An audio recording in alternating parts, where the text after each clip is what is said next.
वंदे सतां पूर्व त्रिनेत्ररूपम् मृत्युंजयो मां भवतं सदैव दिव्योऽवतान् पूर्वमदैव चित्तम् दोषोऽन्वतां पूर्व च विश्वनाथम्। आज विश्वनाथ की नगरी में और ऐसे विश्वनाथ जो द्वादश ज्योतिर्लिंगों में सर्वश्रेष्ठ हैं, अद्वितीय हैं, उनको मैं प्रणाम करता हुआ, भक्ति भाव से नमन करता हुआ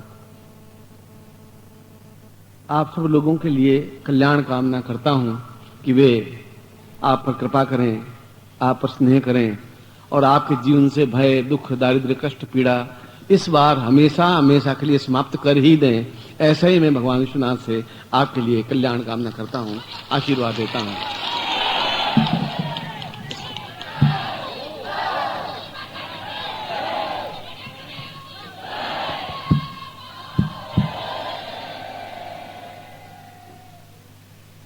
ये श्लोक शिवोपनिषद का है और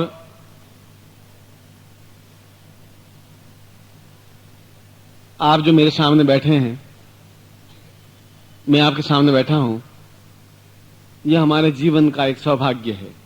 ऐसा सौभाग्य जो बार बार मिलता नहीं।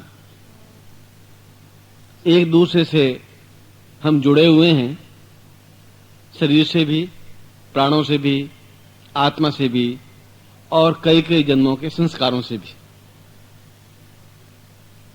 और ये संबंध इतने अधिक गहराई के साथ जुड़े हुए हैं कि हम चाहते ही नहीं कि अलग हों, और कोई अलग करने की कोशिश करे तब भी अलग होना संभव नहीं है। इसलिए संभव नहीं है कि मैं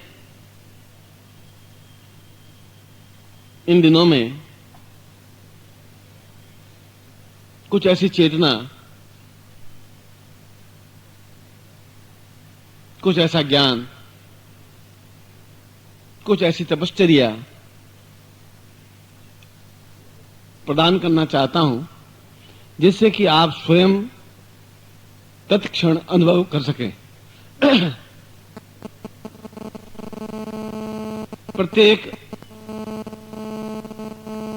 कार्य का एक समय होता है और इसीलिए कहा कालो यम निर्विदाम तुलाज लक्ष्मी। जो काल को पहचान लेता है, जो समय को पहचान लेता है और समय के अनुसार अपने आप को उपयोग कर लेता है, वह अपने आप में जीवंत, जागृत चैतन्य और पूर्ण प्रभुत्व रूप हो जाता है, शिवमय हो जाता है, कल्याणमय हो जाता है, स्वयं अपने आप में विश्वनाथ स्वरूप हो जाता है। और इसीलिए इस नगरी को काशी कहा गया, जहां उनके गले में हार की तरह गंगा नदी बह रही है, जिनके सिर के ऊपर से गंगा नदी प्रवाहित है, जिनकी आंखों में मृत्युंजय है तो कल्याण कामना भी है, और जो केवल देश और काल के बंधनों से भी बहुत दूर पूरे विश्व के नाथ हैं, स्वामी हैं, अपने आप में अद्भुत हैं। मैंने लगभग सभी ज्योतिर्लिंगों के दर्शन किए हैं, जो द्वादश ज्योतिर्लिंग हैं, और जीवन में कई वर्षों तक मैं यहां पर बनारस में, काशी में रहा, एक सन्यासी के रूप में। और मैंने ये देखा कि जीवन में एक ऊंची छलांग अगर लगानी है तो भारतवर्ष में कोई दूसरा स्थान नहीं है इस काशी के अलावा जहां पर एक आदमी बहुत ऊंचे से ऊंची छलांग लगा करके एक अद्वितीय व्यक्तित्व बन सकता है, तो केवल काशी में ही बन सकता है और कोई स्थान ऐसा है ही नहीं।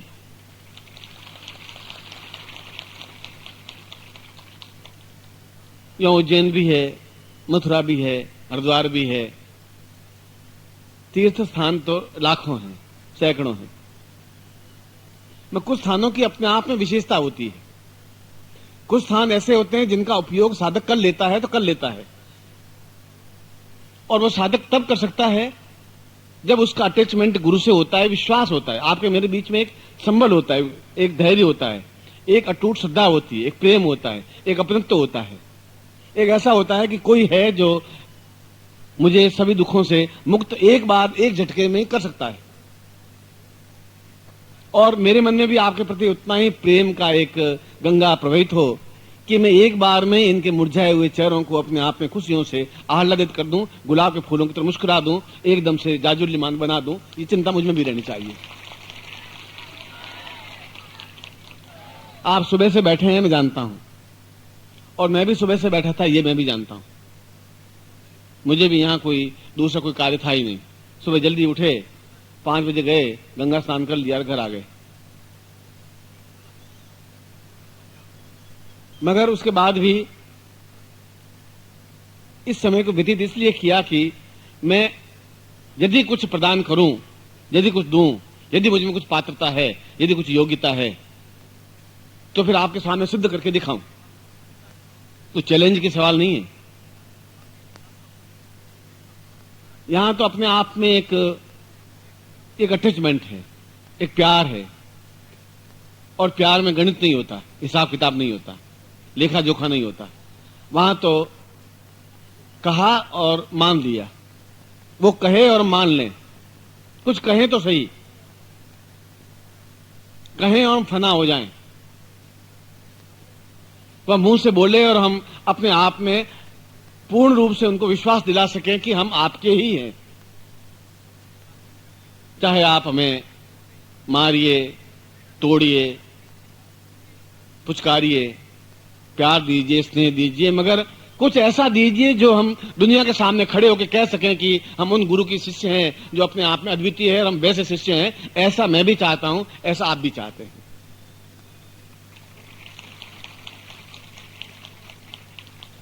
ये विद्वानों की नगरी है, ये पंडितों की नगरी है। यहां चारों दिशाओं में 4 उच्च कोटि के शिवलिंग हैं और उनके मध्य में भगवान विश्वनाथ का ज्योतिर्लिंग स्थापित है। और जिसके हृदय में भी शिव है, वह अपने आप में विश्वनाथ स्वरूप है। अगर पूर्ण रूप से हृदय में विश्वनाथ स्थापित हो सके, ऐसा जीवन में फिर कैसे हो सकता है? प्रश्न कैसे और क्यों और कब, ये प्रश्न खड़े होते हैं, स्वाभाविक है। मेरे सामने भी ये प्रश्न खड़े होते हैं कि मैं क्या और कैसे दूं। दोनों सवाल, क्या दूं और कैसे दूं। देने को तो हम भीख भी देते हैं किसी को, और देने को तो बहुत श्रद्धा के साथ में दंड लेट करके एक पुष्प भी भेंट चढ़ा देते हैं। मगर वो लाख रुपए भीख की अपेक्षा वो पुष्प अपने आप में करोड़ गुना ज्यादा प्रभावशाली है, महत्वपूर्ण है। इसलिए कि यह शरीर अपने आप में धीरे धीरे क्षीण होता जा रहा है, बीमारियों से ग्रस्त होता जा रहा है, चाहे और नहीं चाहे। एक प्रफुल्लता है नहीं, तेजस्विता है नहीं, एक आनंद नहीं है, अंदर कोई ज्योत है ही नहीं, अंधकार ही अंधकार है, और अंधकार में टिटोलते हुए चलते जा रहे हैं। और ऐसा अंधकार में टिटोलते हुए फिर कब तक चलेंगे? और इसके लिए कई पद्धतियां हैं। पद्धतियां का मतलब है रास्ते। साख्त रास्ता है, जगदम्बा की साधना के माध्यम से भी वैष्णव साधना है, अवगढ़ साधना है, शैव साधना है। किस साधना के माध्यम से हम ऊंची छलांग लगा सकें? बार बार ये आना जाना, बार बार गुरु के चरणों में लिपटना, ये फिर कब तक चलता रहेगा? एक बार में ही आप जो कुछ देना चाहें एक बार में दे दें, और आप आग में जलाना चाहें तो एक बार ही जला दें, एक बार भी गुलाब का फूल बनाना चाहें तो एक बार भी बना दें। ये बार बार आना और जाना, मिलना, ये तो प्राणों का संबंध है, न आप रह सकते हैं न मैं रह सकता हूं। मैं कुछ तो ऐसा बनाइए कि हम संसार में, समाज में सामने खड़े होकर बता सकें कि हम एक काशी में गए थे और हमने कुछ ऐसी साधना, ऐसी विधि, ऐसा ज्ञान, ऐसी दीक्षा, ऐसा प्रयोग और कुछ ऐसा प्राप्त करके आए हैं जो आप 10,000 वर्षों तक भी प्राप्त नहीं कर सकते। ये आपको मैं दूं तब मेरी विशेषता है। बल ब्रह्म जी गुरुदेव की, बल ब्रह्म जी गुरुदेव की, वंदलिया माता जी की, सिद्धा सतत परिवार की। हर हर महादेव।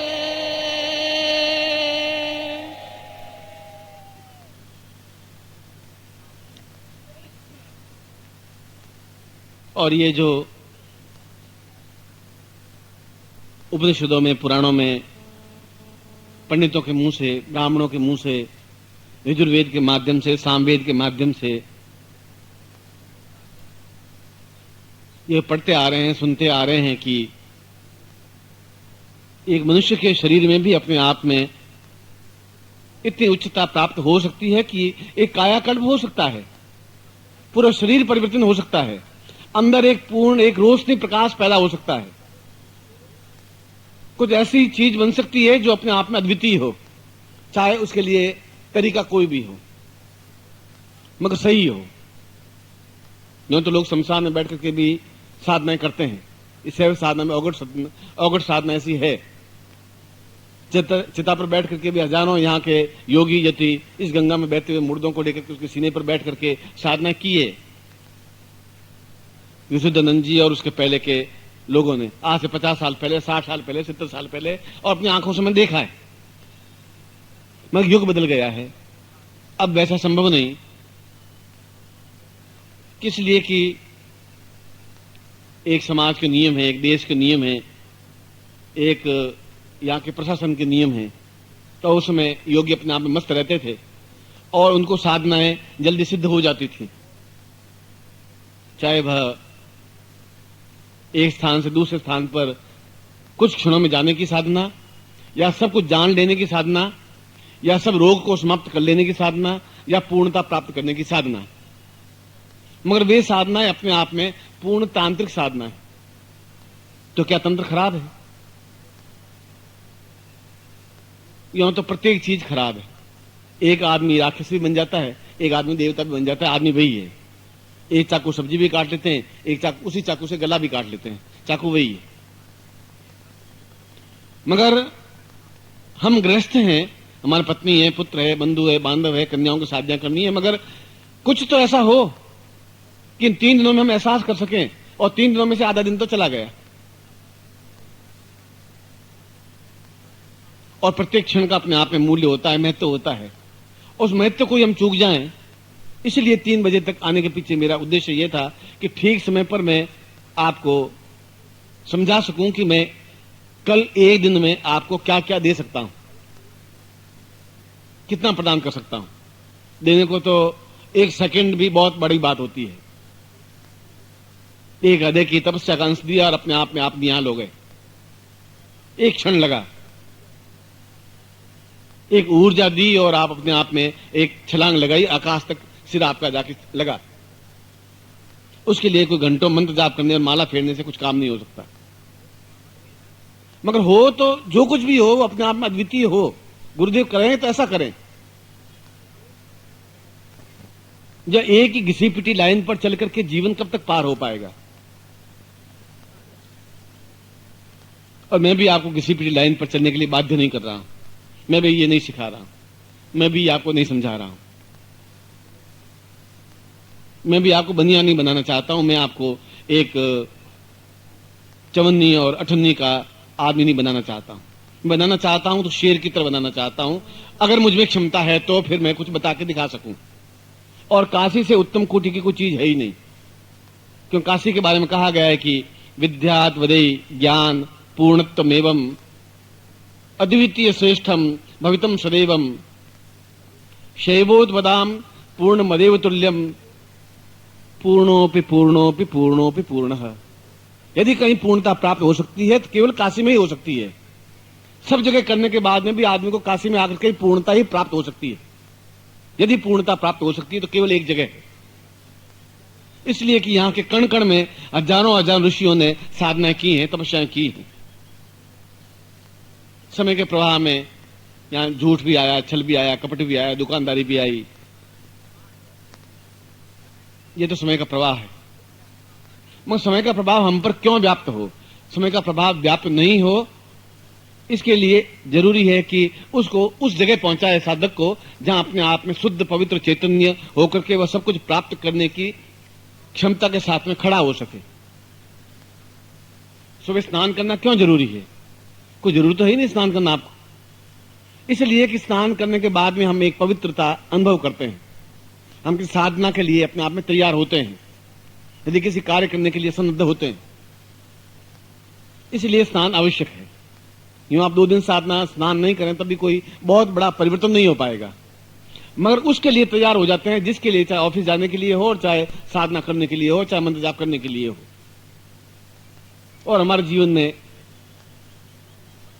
यदि कुछ इस श्लोक में जो बताया गया है कि काशी में ये सब साधनाएं शैव साधना के माध्यम से, और शैव का मतलब है पूर्ण रूप से शिवमय होता हुआ, नमः शिवाय की ध्वनि करता हुआ, अपने आप में पूर्ण चैतन्य बनता हुआ, अपने आप में मंत्रमुग्ध बनता हुआ, न तातो न माता न बंधु न भ्राता, कोई कुछ है ही नहीं संसार में।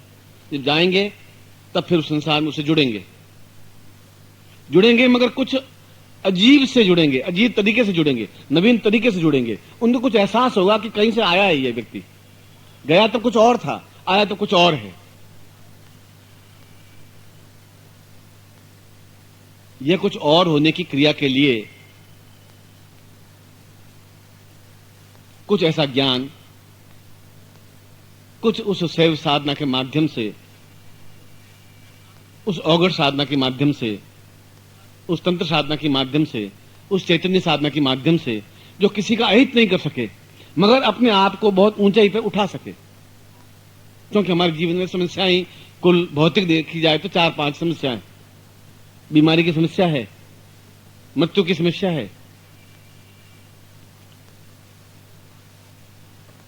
धन की समस्या है, और पारिवारिक दुख दारिद्र्य कष्ट पीड़ा की समस्या है, और धीरे धीरे बुढ़ापा होने की समस्या है। समस्या तो 4-5 तो है ही। और फिर हम शिवरात्रि के अवसर पर काशी में आए हैं, और जब आप जैसा समर्थ गुरु यहां हैं और हम जैसे समर्थ शिष्य आपके सामने हैं, दूर दूर से चल करके आपके सामने आए तो केवल यहां बाजार में घूमने के लिए नहीं आए तो केवल उसको हाथ जोड़ के भगवान नमः शिवाय करने से ही सब कुछ प्राप्त करने के लिए नहीं आए तो कुछ प्राप्त करने के लिए आए। और यदि आप दे सकें तो कुछ दे सकें तो ऐसा दें, अद्वितीय दें, हम भी एहसास कर सकें कि हमने कुछ प्राप्त किया। एक अंदर से रोशनी फूटी, एक चेहरे से प्रकाश झरने लगा, एक ऐसी आभा महसूस होने लगी, एक चेहरे में एक तेज और प्रकाश पुंज बिखरने लगा। ऐसा कहीं मंदिर में भटकने से तो नहीं हो सकता, ऐसा गंगा में 10 बार स्नान करने से भी नहीं हो सकता। स्नान करना भी जरूरी है, आए तो भगवान विश्वनाथ के दर्शन करने भी जरूरी है, मगर वह तो चेतना अंदर पैदा होनी चाहिए। रोशनी तो अंदर पैदा होगी तो बाहर फूटेगी, चेहरे से फूटेगी। वह ऐसा कुछ हो जिसके लिए चाहे सारी रात जागना पड़े, चाहे दिन जागना पड़े, चाहे आप 36 घंटे साथ बैठाएं, हम इन 36 घंटों का बलिदान कर सकते हैं। ये मैं आपकी वाणी को अपने शब्दों से बोल रहा हूं, क्योंकि वह वेदना मेरे मन में है, वह एक आपके प्रति अटैचमेंट, एक प्यार, एक गहराई तक डूबने वाला एक भावना आपके मेरे साथ जुड़ी हुई है। मैं आवाज देता हूं और आप दौड़ करके आ जाते हैं। ऐसा क्यों हो रहा है? ऐसा हो रहा है कि आपको जो कुछ प्राप्त होना चाहिए वो हो नहीं पा रहा है। वो इसलिए नहीं पा रहा है कि इस युग में आपके द्वारा मंत्र साधना नहीं हो सकती। इस युग में आप 4 घंटे रोज माला लेकर के नहीं बैठ सकते, क्योंकि 10 बजे ऑफिस में जाना ही होगा, नौकरी पे जाना ही होगा, व्यापार पे जाना ही पड़ेगा। यहां द्वंद्व है, छल है, छीना झपटी है, लूट खसोटे, मारपीट है, और उसके बीच में सांस लेना पड़ रहा है। दें तो आप ही तो कुछ दें। और इसीलिए श्लोक में बताया गया है कि भगवान शिव ही अपने आप में सही अर्थों में गुरु हैं। देवताओं ने कहा कि गुरु हैं तो केवल भगवान शिव हैं। देवताओं ने ऐसा क्यों कहा? देवता खुद समर्थ थे, तो देवताओं के जीवन में भी न्यूनताएं थी। भगवान शिव के जीवन में कोई न्यूनता नहीं है। वो अपने आप में एक ही व्यक्ति है जो सभी दृष्टियों से पूर्ण है। ओनली इंद्र हमेशा डरता है कि कहीं मेरा सिंहासन नहीं छूट जाए। एक मन में भय, एक संकोच उसके मन में है। अन्य देवताओं के मन में कुछ इच्छाएं, कुछ कामनाएं, कुछ आकांक्षाएं, कुछ भोग विलास है। सबके मन में कुछ न कुछ है, पर भगवान शिव अपने आप में पूर्ण चैतन्य है, इसलिए कि उनके अंदर जो ज्योति है, ज्वालामुखी है, दावानल है, वो अपने आप में जलता रहता है। उस ज्वालामुखी को उठा के आपके सीने में डाल देना है, जिससे कि आप स्वयं अपने आप में पूर्ण दावानल बन सकें और दुनिया को दिखा सकें।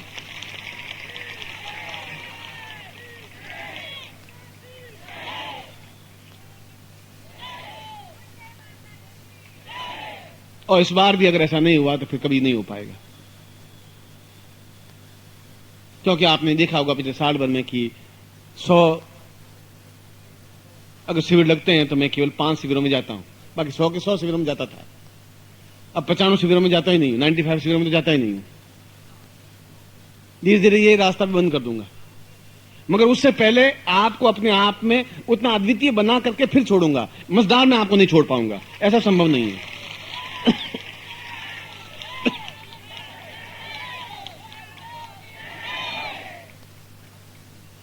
मैं अपने आप में ऐसा कोई दम्भ नहीं भरता हूं कि मैं कोई अद्वितीय युग पुरुष हूं या कोई महान हूं, या ऐसा घमंड नहीं है। गर्व तो है, गर्व तो है कि यहां से उच्च कोटि के योगी यति सन्यासियों के संपर्क में रहा हूं। यह गर्व है कि गंगा किनारे में साधना की है काशी में। ये गर्व है कि अपने आप में उन साधनाओं सिद्धियों को प्राप्त किया है जो अपने आप में अद्वितीय हैं, उन साधनाओं को प्राप्त किया, गर्व है। और ऐसे और भी कई सैकड़ों योगी यति सन्यासी हैं, मैं अकेला ही नहीं हूं। मगर वे उस गुफाओं में बैठे हुए हैं जहां वो अकेले ही हैं। वो क्या काम के? मैं उनको पूछ रहा हूं कि आप गुफा में बैठ करके साधनाओं में आप हिमालय बन गए, आप सूर्य बन गए, वो हमारे क्या काम का? इन लोगों को फिर लाभ कैसे मिल पाएगा उन गुफा में बैठने से? उनके बीच में खड़ा होना पड़ेगा। आप सूर्य हैं, ये बहुत बड़ी बात नहीं है। आप विद्वान हैं, ये बहुत बड़ी बात नहीं है। आप चैतन्य हैं, ये बहुत बड़ी बात नहीं है। आपके अंदर अपने आप में पूर्ण ज्ञान का एक सूर्य है, ये बड़ी बात नहीं है। इन सबके हृदय में इतना उच्च कोटि का ज्ञान और चेतना बन सके कि ये जो समस्या है, दुख है, दरिद्र है, कष्ट है, पीड़ा है, निपट सके और अपने आप में पूर्ण शिव में बन करके एहसास कर सकें कि जीवन क्या है, आनंद क्या है, मस्ती क्या है, चेतना क्या है और पूर्णता क्या है। वह इस शिविर में ही प्राप्त हो सकती है और इस शिविर में ही प्राप्त होगी, यह भी मैं आपको गारंटी से विश्वास दिलाता हूं।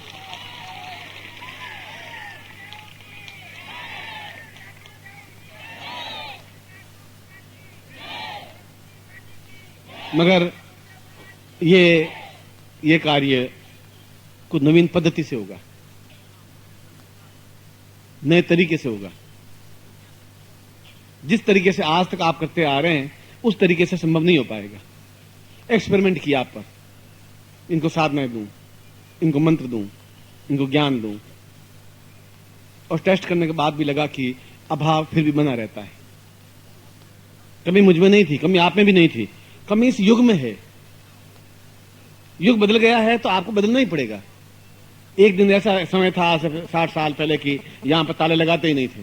योगी यति सन्यासी पग पग पर आपको मिल जाते थे। आजकल भिखमंगे और भिखारी तो आपको मिल सकते हैं, पर कोई उच्च कोटि का योगी यति सन्यासी को मिल जाए, ऐसा मुझे एहसास नहीं होता। एहसास इसलिए नहीं होता कि मैं सुबह पहले गंगा स्नान करने जाता था तो सैकड़ों उच्च कोटि के योगी सूर्य के समान दीप्यमान दिखाई देते थे, मिलता था। आजकल दिए बताए लगाए हुए हैं, पास में बैठे हैं, यहां 5 रुपए चढ़ा दो, यहां 2 रुपए चढ़ा दो, ऐसा होता है। वो क्या कर सकेंगे? ये बदल गया है, युग बदल गया है। अब युग बदल गया है तो फिर हमें मंत्र भी बदलने पड़ेंगे, चेतना भी बदलनी पड़ेगी। ये नहीं तो ऐसा करना पड़ेगा, ऐसा नहीं तो फिर ऐसा करना पड़ेगा, पर कुछ ऐसा करना ही पड़ेगा फिर इस बार। कुछ ऐसा हो कि अपने आप में अद्वितीय हो, चाहे आप गृहस्थ की दृष्टि से तंत्रमय हो, तब भी हमें कोई आपत्ति नहीं है, गृहस्थ के लिए उपयोगी हो। हमारे पत्नी हैं, बेटे हैं, बेटियां हैं, बहू हैं, सास हैं, ससुर हैं, जेठ हैं, भाई हैं, परिवार। मंत्र के माध्यम से तो मंत्र के माध्यम से हो, मगर करें आप। हम तो पात्र हैं, आप उसमें जो डालना चाहें डालिए, मगर पात्र को भर दीजिए। अब अधूरा मत रखिए पात्र को, जो कुछ चाहे आप चाहे करिए। और आज सुबह से बैठे बैठे चिंतन यही कर रहा था कि नेपाल से, बुरड से और बिहार से और सैकड़ों स्थानों से लोग आए हैं और एक उम्मीद, एक आस, एक विश्वास लेकर के आए, एक चेतना लेके आए हैं कि इस बार उस घिसी पिटी लकीर से बंद करके वापस नहीं जाना है। मैं भी यही बैठे बैठे सोच रहा था कि शिष्यों को उसी ढंग से वापस नहीं लौटाना है। कोई आप नवीन पद्धति निकालिए, कोई तरीका निकालिए, किसी तरीके से आप जाने, ये आपका काम है, ये इनका दोष नहीं है। आपने बुलाया, ये आ गए, आप इनको आज्ञा देंगे कि तुम यहां से कूद जाओ, ये कूद जाएंगे। मगर आप उनके खाली पात्र को फिर आप भरिए, तब आप गुरु हैं और तब आप एहसास कर पाएंगे कि ये मेरे शिष्य हैं। क्योंकि जब इनमें सूर्य प्रकाश पैदा होगा तब मैं सही अर्थों में गुरु बन सकूंगा, तब सही अर्थों में आप शिष्य बन सकेंगे। ऐसा होना पड़ेगा।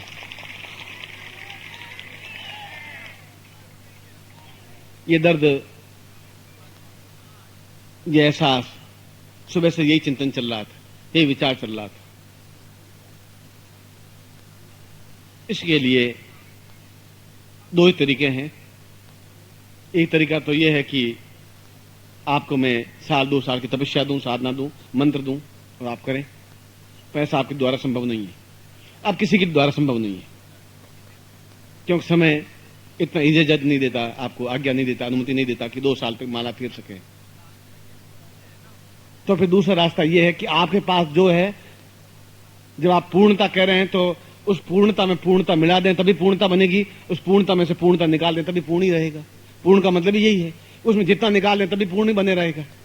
आप उसमें जितना डाल दें समुद्र में, उतना ही समुद्र बना रहेगा। हजार नदियां निकल जाए समुद्र में से तो ही समुद्र रहेगा, हजार नदियां आके मिल जाए तो ही समुद्र रहेगा। इसलिए आपके ज्ञान में से, तपस्या में निकल जाएगा तो खत्म नहीं हो जाएगा। वो सामने वाला अपने आप में हैराती हुई गंगा नदी बन जाएगी, वो जरा लाखों लोगों का कल्याण कर सकेगी। आप में से प्रत्येक व्यक्ति गंगा नदी बन सके और करोड़ों करोड़ लोगों का कल्याण कर सके, ऐसा कुछ होना चाहिए। हमें प्रत्येक क्षण का उपयोग इसलिए करना पड़ेगा कि आज का दिन तो काफी कुछ व्यतीत हो गया, समय तो बीतेगा ही। अभी 15-20 मिनट बाद 15-20 मिनट और बीत जाएंगे, 3:30 बज जाएंगे, फिर 4 बज जाएंगे, फिर 4:30 बज जाएंगे, फिर 7 बज जाएंगे, फिर 8 बज जाएंगे, फिर कुछ खाना खा लेंगे, फिर सो जाएंगे। फिर कल का दिन बाकी रहा, परसों फिर शिवरात्रि होगी, आप लोगों को मैंने तड़फ होगी, भागना होगा कि चलो दर्शन करके आ जाएं बाबा विश्वनाथ के, और वहां पुलिस वाले बीच में खड़े होंगे और जाके आने में आपको कम से कम 8 घंटे लग जाएंगे, 10 घंटे लग जाएंगे। अगर दर्शन करने की भूख है, इच्छा है, तृप्ति है तो करना चाहिए। तो सुबह उठे, 5 बजे उठे, गंगा स्नान किया, दर्शन करके कल ही स्नान करके आ गए। अगर इच्छा दर्शन करने की है तो होनी चाहिए, आप करें। मैं गया, स्नान किया, दर्शन कल रात को भी किए थे, जाकर के आशीर्वाद करके आ गया, कोई मुझे मना नहीं था। मगर उद्देश्य तो इसलिए तो नहीं आए, उद्देश्य तो कुछ और है। वह उद्देश्य दीक्षाओं के माध्यम से संभव हो सकता है। अपनी तपस्या देने के लिए मेरे पास दूसरा कोई रास्ता है ही नहीं। जो कुछ मेरे अंदर समुद्र है वह आप में पूरा उंडेल दूं, उसके लिए दीक्षा है, और वे दीक्षा विशेष दीक्षा कहलाती हैं। वे दीक्षाएं अपने आप में पूर्ण शिवत्व दीक्षाएं कहलाती हैं कि वह अपने आप में पूर्ण तांत्रिक रूप से पूर्ण शिवत्व दीक्षा दे, जिसको विशेष दीक्षा कहते हैं, वह दें जिससे कि अपने आप में अद्वितीयता प्राप्त हो सके, हम एक बार में ही संपूर्ण हो जाएं। और वे दीक्षा कहलाती हैं ज्ञान दीक्षा या चैतन्य दीक्षा या गुरु दीक्षा। दीक्षा 2 तरीके की होंगी, या तो गुरु दीक्षा होगी जो मैं आपको दे रहा हूं या दूंगा, जिन्होंने इच्छा प्रकट की है, मगर ली है तो फिर वापस लेंगे। स्नान किया तो वापस स्नान करेंगे। एक बार स्नान कर लिया इसका मतलब ये नहीं कि हम जिंदगी में स्नान करेंगे ही नहीं। एक बार कपड़े पहन लिए इसका मतलब ये नहीं वापस कपड़े पहनेंगे ही नहीं। और जहां मंत्र जाप की जरूरत होगी वह मंत्र जाप करेंगे, मगर आप उस तरीके से करवाइए जो तरीके अभी तक नहीं अपनाया आपने। कुछ नवीन तरीका निकालिए जहां तंत्र और मंत्र दोनों का समन्वय हो। दोनों का एक सामंजस्य हो, दोनों के माध्यम से जहां पूर्णता प्राप्त होती हो, आप जो कुछ करें करिए, मगर हमें कुछ बना के भेजिए। खाली हाथ आए खाली हाथ चले जाएंगे तो जीवन का कुछ अर्थ, कोई मकसद रहेगा नहीं, और मैं ऐसा चाहता भी नहीं। मैं चाहता यही हूं कि चाहे दोनों विधियों को अपनाया जाए, चाहे 3 विधियों को अपनाया जाए। मैंने आपने कहा कि सैकड़ों विधियां हैं, अवगढ़ संप्रदाय है, शैव संप्रदाय है, वैष्णव संप्रदाय है, शाक्त संप्रदाय है, तंत्र संप्रदाय है, योग्य संप्रदाय है। संप्रदाय तो सैकड़ों है। आप 4-5 संप्रदायों को मिला करके भी ऐसा कोई प्रयोग हो, ऐसा कोई मंत्र हो, ऐसी कोई साधना हो, ऐसी कोई दीक्षा हो, ऐसा हो जो आप करें, आप करके हमें दे दीजिए, मगर खाली हाथ मत लौटाइए। बहुत समय हो गया, बहुत लुका छुपी का खेल हो गया। अब ये अभी लुका छुपी का खेल चलेगा नहीं। ये आप नहीं बोल रहे, मैं बोल रहा हूं। बोलना चाहिए आपको कि गुरुदेव हम इसलिए आए, बोल रहा हूं मैं, क्योंकि आपका सारा दर्द मेरे सीने में है, दफना हुआ है, जो निकल रहा है, बाहर निकल रहा है।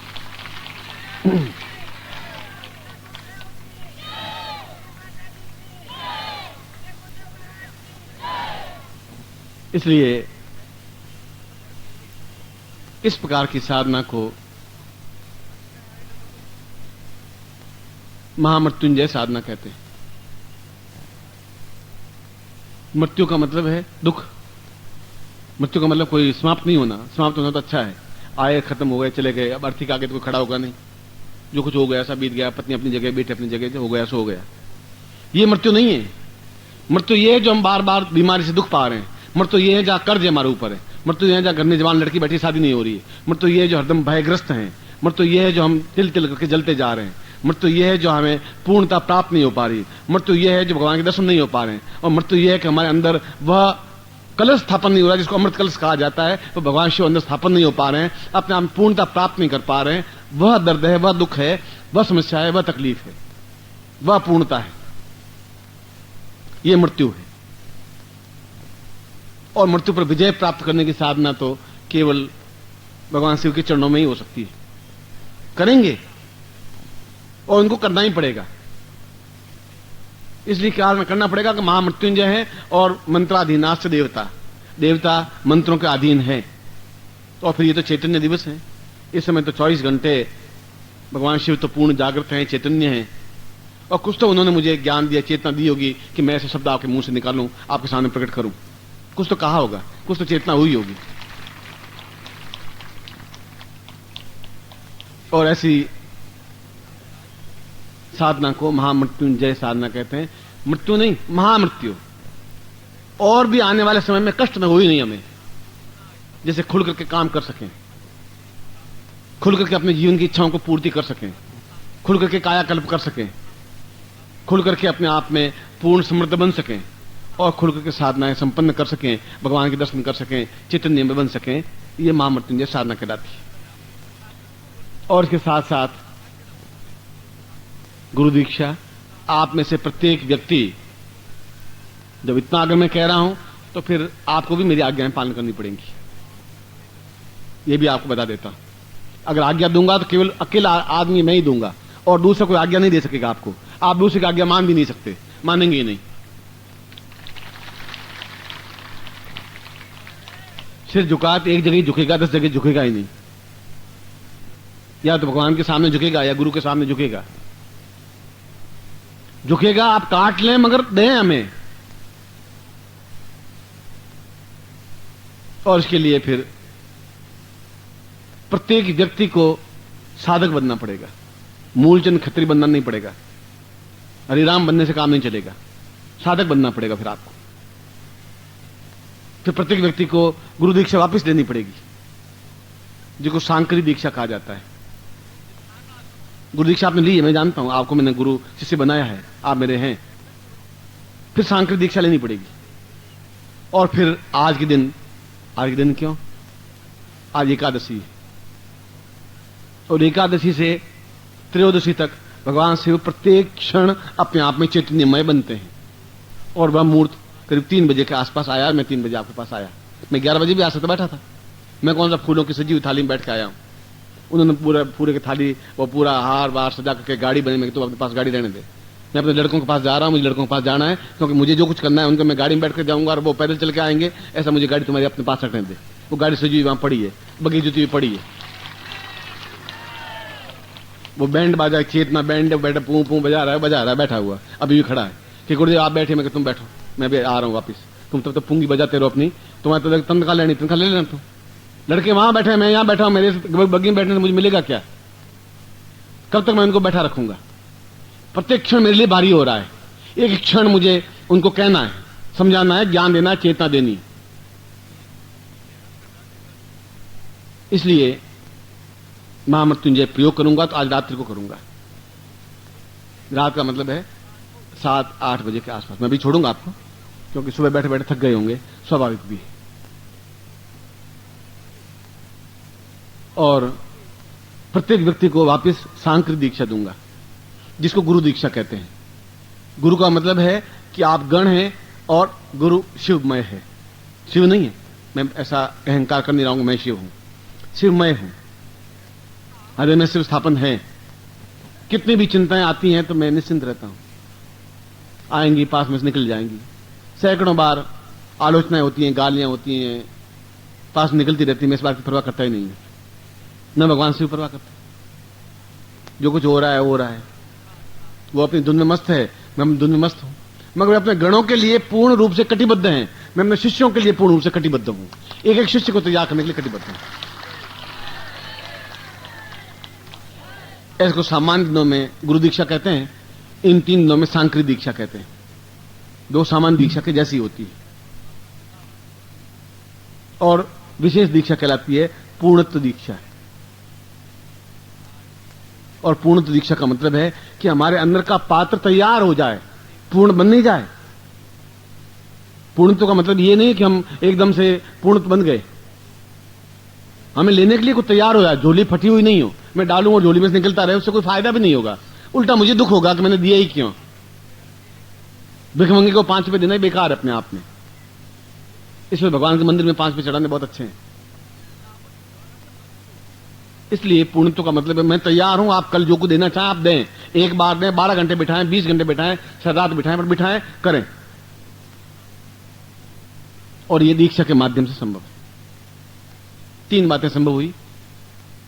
एक तो साधक बनना संभव हुआ, तो कि आप साधक नहीं होंगे तो मदन लाल होंगे, किशन लाल होंगे, हेमराज होंगे, प्रेमराज होंगे, नेमराज होंगे, बस साधक नहीं होंगे। फिर आप साधक नहीं होंगे तो फिर मैं आपका गुरु भी नहीं बन सकूंगा। फिर नेमनाथ जी क्या काम है ये पूछूंगा, ठीक ठाक है, ठीक है, आप कहते मैं भी ठीक हूं, मैं कहते मैं भी ठीक हूं, ये होगा। और दूसरा सांकृत दीक्षा लेंगे, प्रत्येक व्यक्ति लेगा, जिसको गुरु दीक्षा कहते हैं। और तीसरा विशेष दीक्षा कहलाती है, वह पूर्णत्व दीक्षा कहलाती है, जिससे कि हम अपने आप में पूर्ण रिक्त होकर के, जिसका मतलब मेरे अंदर जो पूर्व जन्म के दोष हैं, श्राप हैं, पाप हैं, जिसकी वजह से जीवन में दुख पा रहा हूं, वे एक बार में समाप्त कर दीजिए। पिछले जीवन का हो, इससे पिछले जीवन का हो, 7 जन्मों का हो, वो एक बार समाप्त कर दीजिए, तो मैं कल आपके सामने खड़ा हो सकूं, बैठ सकूं आपके सामने, और फिर आप मुझे वो दीजिए जो आप देना चाहते हैं, जिसकी हमारी इच्छा है, आकांक्षा है। और ये कार्य ऐसे दिनों में संभव हो सकता है जहां भगवान शिव त्रिशूल लिए हुए खड़े हैं, जिनके त्रिशूल पर भगवान काशी टंगी हुई है, जहां अपने आप में औगड़ दानी है, पल भर में प्रसन्न हो सकते हैं और सब कुछ लुटा सकते हैं।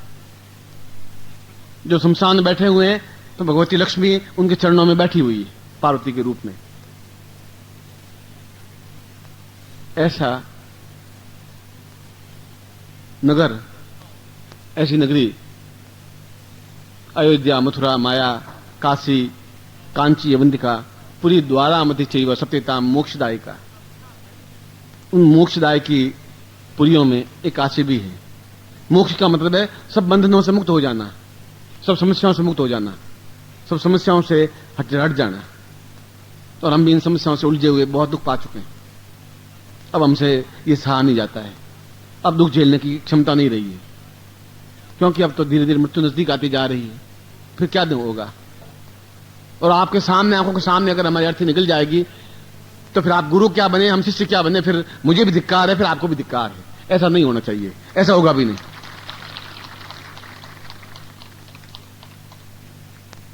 इसलिए शाम को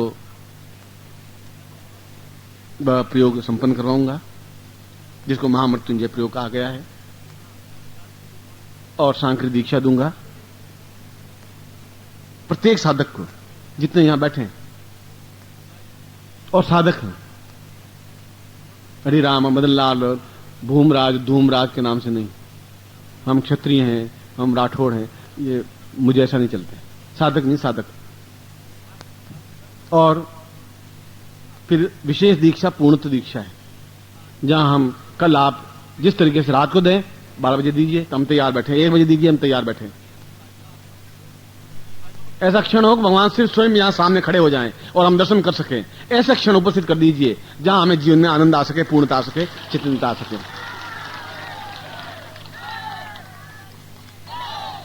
फिर हमें बैरियर बीच में लकड़ी के टुकड़े मंदे हुए उसको लांघने की जरूरत नहीं पड़े, फिर पुलिस की गालियां नहीं खानी पड़े, फिर उस भीड़ भाड़ धक्के में हम झुके घुसे हुए नहीं रहे।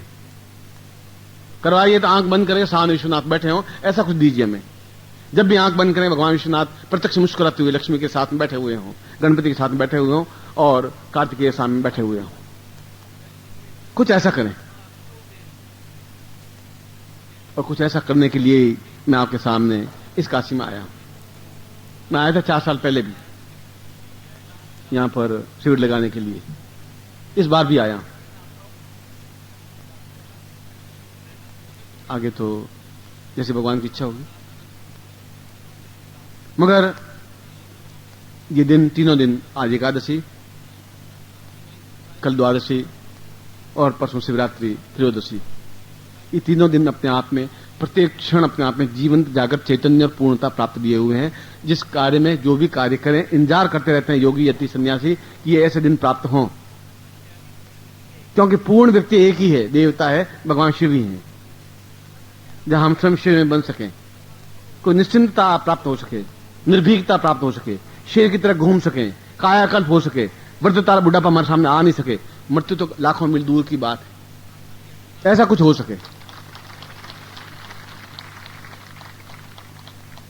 मगर आपका पात्र हो और मैं डाल सकूं, आप साधक हो और मैं आपको दे सकूं, आप शिष्य हो और मैं गले से आपको लगा सकूं, आपके चरण मेरे, आपके आंखें मेरे चरणों के नीचे बिछी हुई हों और मैं आपको उठा करके आसमान तक ऊंचा उठा सकूं। सिर आपका इतना ऊंचा उठे कि आसमान को छू सके। तभी तो मालूम पड़ेगा कि आप क्या हैं कि नहीं है, तभी मालूम पड़ेगा, तभी मालूम पड़ेगा आप शिष्य हैं कि नहीं है। यहां दोनों तरह की इस बार बाजी लगी हुई है, आपकी तरफ से भी लगी हुई, मेरी तरफ से भी लगी हुई है। देख लेते हैं क्या होता है, हम तो तैयार हैं। और ये गारंटी है कि आप चाहे कितने ही जोर लगे, जीतूंगा मैं ही, क्योंकि मैं आपको पूर्णता देके ही भेजूंगा, खाली हाथ नहीं भेजूंगा, जीतना मुझे ही है, ये भी आपको बता देता हूं।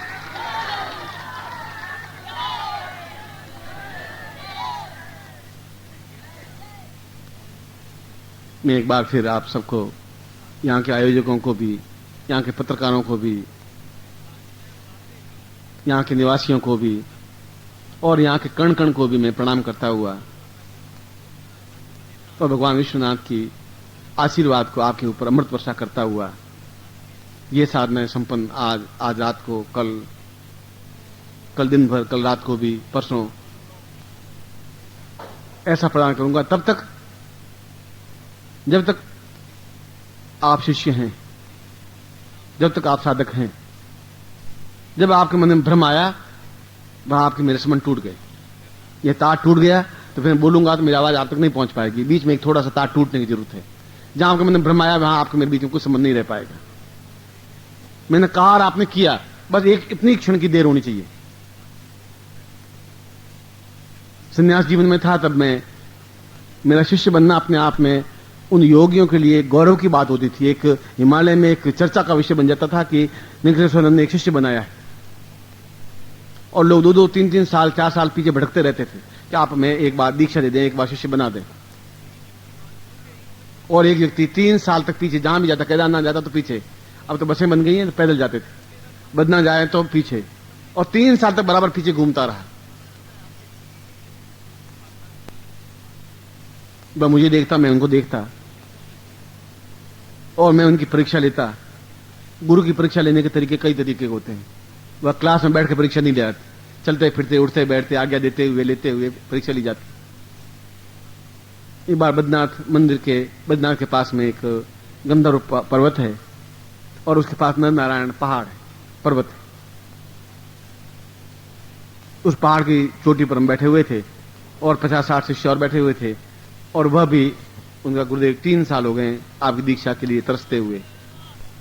ऐसा क्षण आ गया है, शिवरात्रि नजदीक आ गई है, आज एकादशी आ गई है, अब 2 दिन बाद शिवरात्रि आ जाएगी। आप मुझे अब आप दीक्षा दें तो शायद मेरे जीवन का सौभाग्य, एक बार आप सिर्फ मुझे दीक्षा दे दें बस। इसके अलावा मुझे आपसे कोई आकांक्षा नहीं है। न मोक्षस्य आकांक्षाम न च विभव वांछापि च मे, न विज्ञानापेक्षाम शशिमुख सुखेच्छापि न अतस्त्वा संयाचे जन्नि जन्नम यात मुंबई मडानी रुद्राणी शिव शिव भवानी जपता।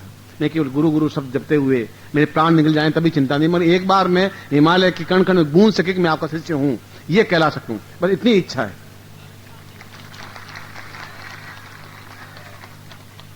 और आप आज्ञा दें मैं करूं, परीक्षा लेनी तो परीक्षा लें, पर पूरी परीक्षा लें, मगर आप भटकाई मत, बहुत हो गया। अब मैं भी मजाक के मूड में था, हंसी के मूड में था कि मेरे मुंह से निकल गया, नीचे खाई और मैंने कहा कि अच्छा दीक्षा लेनी है तो मैं तैयार हूं। 3 साल हो गए। मैं तुम पहले पहाड़ के नीचे कूद जा, पहले फिर बाद में देख लूंगा। इधर मेरा कहना हुआ, आधा सेकंड नहीं हुआ, उधर दाम से कूदे।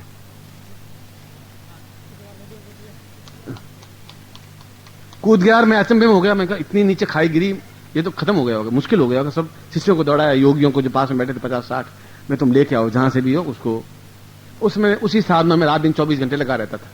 जैसे बंदियां पैसे कमाने में लगा रहता है, जैसे आप नोट गिनने में लगे रहते हैं कि 332 रुपए, और गुरुदेव ने कहा क्या करें क्या नहीं करें।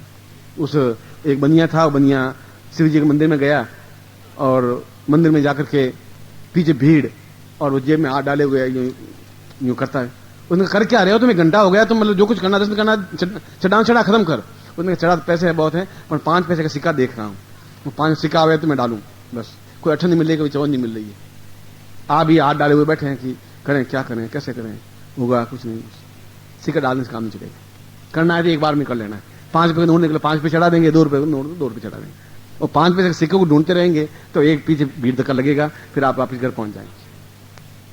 उसको लाए, जगह जगह से छिल गया था, झाड़ियों से पत्थरों से सारा से लहूलुहान हो गया था, सांस थी।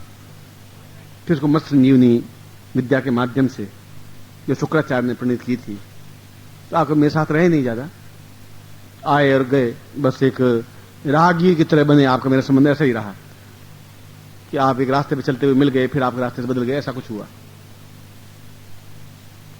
और मैंने उसको दीक्षा दी और आज हिमालय का सर्वश्रेष्ठतम वह योगी है जिसको लोग श्रद्धा के साथ में उसकी पूजन करते हैं, वंदना करते हैं, दर्शन के लिए तरसते हैं। वह शिष्य आज भी वहां है हिमालय में।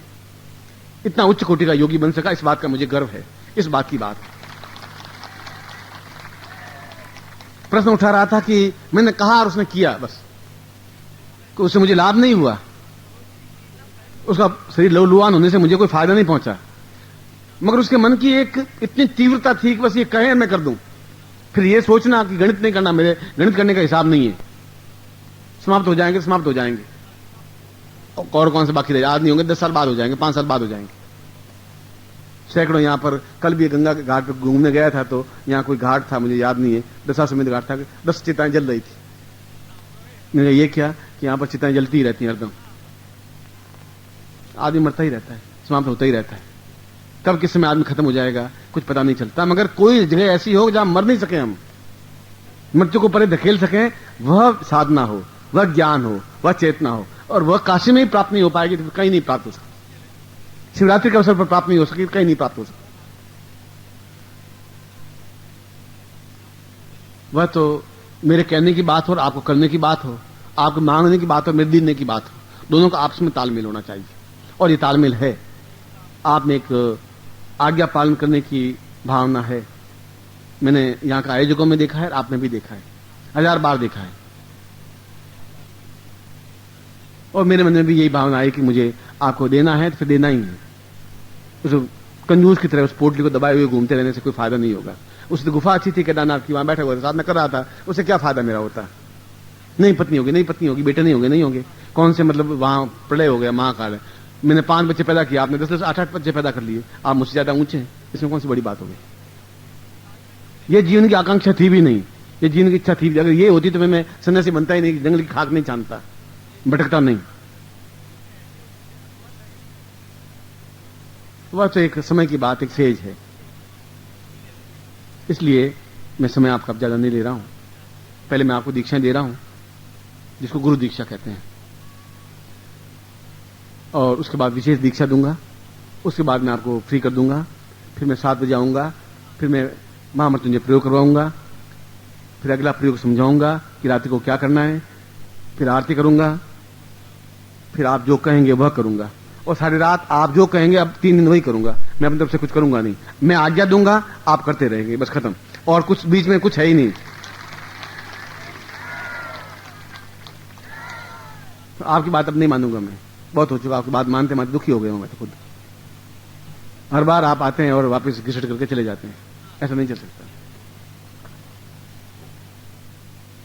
आज से आपका गोत्र निखिल गोत्र है, क्योंकि आपके दरबार में बैठा हुआ हूं और ये मेरे शिष्य मेरे सामने बैठे हुए हैं। अभी अपूर्णता प्राप्त नहीं कर पाए, पूर्णता प्राप्त कर पाए, ऐसा मैं भगवान विश्वनाथ का आशीर्वाद आपको देता हुआ मैं आशीर्वाद देता हूं कि आपकी सारी इच्छाएं पूरी हों।